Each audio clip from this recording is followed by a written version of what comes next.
एक बार भगवान बुद्ध अपने अनुयायियों के साथ किसी गांव में उपदेश देने जा रहे थे। उस गांव से पूर्वी मार्ग में उन लोगों को जगह जगह बहुत सारे गड्ढे खुदे हुए मिले। बुद्ध के एक शिष्य ने उन गड्ढों को देखकर जिज्ञासा प्रकट की, आखिर इस तरह गड्ढे का खुदे होने का तात्पर्य क्या है? बुद्ध बोले, पानी की तलाश में किसी व्यक्ति ने इतने गड्ढे खोदे हैं। यदि वह धैर्यपूर्वक एक ही स्थान पर गड्ढे खोदता तो उसे पानी अवश्य मिल जाता, पर वह थोड़ी देर गड्ढा खोदता और पानी न मिलने पर दूसरा गड्ढा खोदना शुरू कर देता। व्यक्ति को परिश्रम करने के साथ धैर्य भी रखना चाहिए। कहानी 3, अमृत की खेती। एक बार भगवान बुद्ध भिक्षा के लिए एक किसान के यहाँ पहुँचे। तथागत को भिक्षा के लिए आया देखकर किसान उपेक्षा से बोला, श्रमण में हल जोतता हूँ और तब खाता हूँ। तुम्हें भी हल जोतना और बीज बोना चाहिए और तब खाना खाना चाहिए। बुद्ध ने कहा, महाराज, मैं भी खेती ही करता हूँ। इस पर किसान को जिज्ञासा हुई और वह बोला, मैं न तो तुम्हारे पास हल देखता हूँ, न बैल और न ही खेती का स्थल। तब आप कैसे कहते हैं कि आप भी खेती ही करते हो? आप कृपया अपनी खेती के संबंध में समझाएं। बुद्ध ने कहा, महाराज, मेरे पास श्रद्धा का बीज, तपस्या रूपी वर्षा और प्रजा रूपी जोत और हल है। पाप भीरुता का दंड है, विचार रूपी रस्सी है, स्मृति और जागरूकता रूपी हल की फाल और पेनी है। मैं वचन और कर्म में संयत रहता हूँ। मैं अपनी इस खेती को बेकार घास से मुक्त रखता हूँ और आनंद की फसल काट लेने तक प्रयत्नशील रहने वाला हूँ। अप्रमाद मेरा बैल है जो बाधाएं देखकर भी पीछे मुंह नहीं मोड़ता है। वह मुझे सीधा शांति धाम तक ले जाता है। इस प्रकार मैं अमृत की खेती करता हूँ। दान की महिमा। भगवान बुद्ध का जब पाटलिपुत्र में शुभागमन हुआ तो हर व्यक्ति अपनी अपनी सांपत्तिक स्थिति के अनुसार उन्हें उपहार देने की योजना बनाने लगा। राजा बिंबिसार ने भी कीमती हीरे, मोती और रत्न उन्हें पेश किए। बुद्धदेव ने सबको एक हाथ से सहर्ष स्वीकार किया।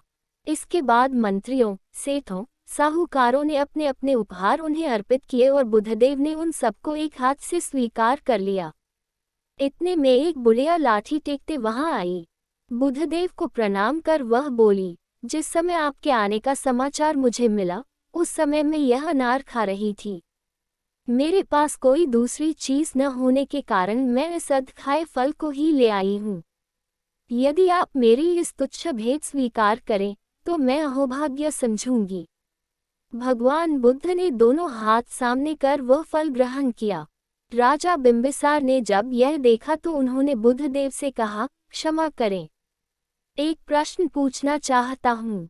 हम सबने आपको कीमती और बड़े बड़े उपहार दिए जिन्हें आपने एक हाथ से ग्रहण किया, लेकिन इस बुढ़िया द्वारा दिए गए छोटे एवं जूठे फल को आपने दोनों हाथों से ग्रहण किया, ऐसा क्यों?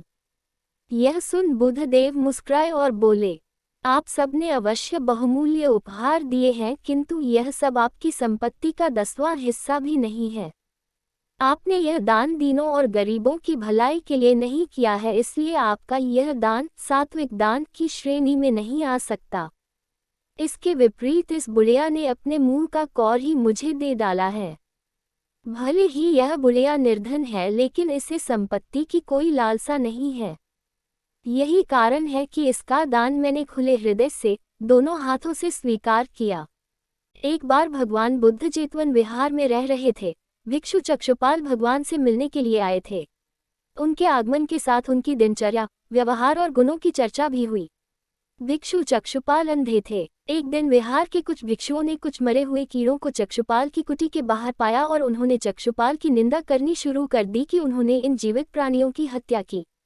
भगवान बुद्ध ने निंदा कर रहे उन भिक्षुओं को बुलाया और पूछा कि क्या तुमने भिक्षु को कीड़े मारते हुए देखा है?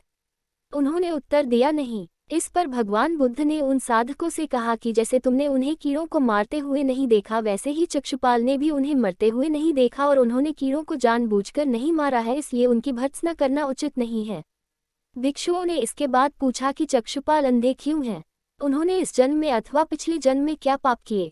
भगवान बुद्ध ने चक्षुपाल के बारे में कहा कि वे पूर्व जन्म में एक चिकित्सक थे। एक अंधी स्त्री ने उनसे वादा किया था कि यदि वे उसकी आंखें ठीक कर देंगे तो वह और उसका परिवार उनके दास बन जाएंगे। स्त्री की आंखें ठीक हो गईं, पर उसने दासी बनने के भय से यह मानने से इनकार कर दिया। चिकित्सक को तो पता था कि उस स्त्री की आंखें ठीक हो गई हैं। वह झूठ बोल रही है। उसे सबक सिखाने के लिए या बदला लेने के लिए चक्षुपाल ने दूसरी दवा दी। उस दवा से महिला फिर अंधी हो गई। वह कितना ही रोई पीटी, लेकिन चक्षुपाल जरा भी नहीं पसीजा। इस पाप के फलस्वरूप अगले जन्म में चिकित्सक को अंधा बनना पड़ा। गौतम बुद्ध रोज अपने शिष्यों को उपदेश देते थे। बुद्ध की ज्ञान की बातें सुनने काफी लोग आते थे। एक व्यक्ति गौतम बुद्ध का प्रवचन सुनने रोज नियम से आता था और उनकी सारी बातें सुनता था। बुद्ध अपने प्रवचनों में क्रोध, अहंकार, लोभ, शत्रुता छोड़ने की बात कहते थे। बुद्ध के प्रवचनों का सार यही था कि इन बुरी बातों को छोड़े बिना जीवन में शांति नहीं मिल सकती है।